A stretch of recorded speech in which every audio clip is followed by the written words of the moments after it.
এই একাদশী ব্রত হচ্ছে সনাতনীয় যত মাঙ্গলিক ক্রিয়াদি রয়েছে সমস্ত ব্রতের শ্রেষ্ঠ এই একাদশী ব্রত। যদি কেউ একাদশী অনিচ্ছা সত্ত্বেও করে তাহলে সে অন্তিমে তার মৃত্যুর পর সে বৈকুণ্ঠ লোক প্রাপ্ত হয়। হরিভক্তি বিলাসে স্পষ্ট বলা আছে। কিন্তু এই একাদশী নিয়ে আমাদের সমাজে বেশ বাগদণ্ড রয়েছে। কেউ কেউ বলছে একাদশী করবে যারা বিধবা, তারা যাদের সন্তান আছে তারা একাদশী করতে পারবে না, এবং বাপ মা মারা গেলে 1 বছর একাদশী করতে হবে। এই সমাজে যে বিভেদ, এগুলো কেন? আমরা নর্মালি জানি এই একাদশী কি ব্রহ্মচারী কি গৃহস্থ প্রত্যেকটা আশ্রমেরই এই একাদশী ব্রত বাঞ্ছনীয়। তাহলে এই বিভেদ, এই দ্বন্দ্ব কেন সমাজে? আমাদের সমাজে এক শ্রেণীর কূটনীতিবিদ রয়েছে যারা একাদশী নিজেও করবে না, অন্য কেউ করলেও তাকে নিরুৎসাহিত করবে। আরে বলবে, আরে তোর কি সন্তান স্বামী মারা গেছে, তোর একাদশী কেন শুরু করেছি বলতো? আমরা আজকে এই সংশয় নিরসন করার চেষ্টা করব, মুখের কথা দিয়ে না, শাস্ত্রের সিদ্ধান্ত দিয়ে। আজকে আমরা জানবো এই কথাগুলো কোন শাস্ত্রে রয়েছে, কেন এই বিধবার একাদশী করবে, কেন যাদের সন্তান রয়েছে, যাদের স্বামী রয়েছে কেন তারা একাদশী করতে পারবে না, যাদের পিতা মাতা রয়েছে কেন তারা একাদশী করতে পারবে না। আমরা এই বিষয়গুলো হরিভক্তি বিলাস থেকে জানবো। আর মুখের কথায় আপনাদেরকে আমি বিশ্বাস করানোর চেষ্টা করছি না, আপনার সঙ্গে থাকুন। ভক্তি বিলাসের 672 পৃষ্ঠায় বলা আছে, একাদশী সর্বপাপ বিনাশিনী। একাদশী ব্রত এতটাই প্রভাব, গয়া, গঙ্গা, বারাণসী, পুষ্কর, কুরুক্ষেত্র যেমন সমস্ত পবিত্র তীর্থে ভ্রমণ সদৃশ এই একাদশীর সমন্বয়ে।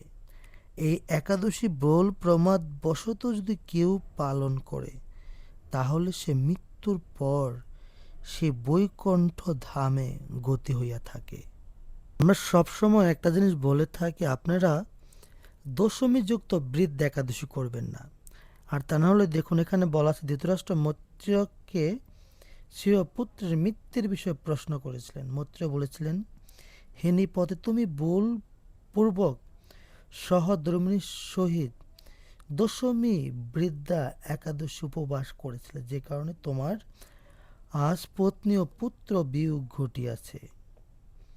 এবং আরও বললেন, বাল্মীকি মণিকে সীতামাতা কর্তৃক জিজ্ঞাসিত হয়েছিলেন, সে তো কোনো অসতী নারী নহে, সে তো কোনো পাতকের কোনো অনুষ্ঠান করেনি, তার কেন এত দুঃখ আসবে? তখন বলেছিলেন, দেখো, তুমি বল প্রমাদ বশত এই বৃদ্ধা দশমী যুক্ত একাদশী ব্রত করবে, যে কারণে তোমার এই প্রবলেম হবে।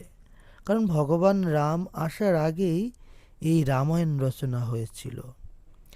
আমরা এই জন্য বলে থাকি, আপনারা কখনোই এই দশমী যুক্ত একাদশী ব্রত পালন করবেন না। 684 পৃষ্ঠায় বলা আছে, কূটনীতি যুক্তি পরায়ণ শুষ্কবাদীগণই বৃদ্ধাবতের বিধি দিয়া থাকে। সুতরাং সেই সকল ব্যক্তিকে পিতৃগণ সহ প্যাতজনী দর্শন করিতে হয়।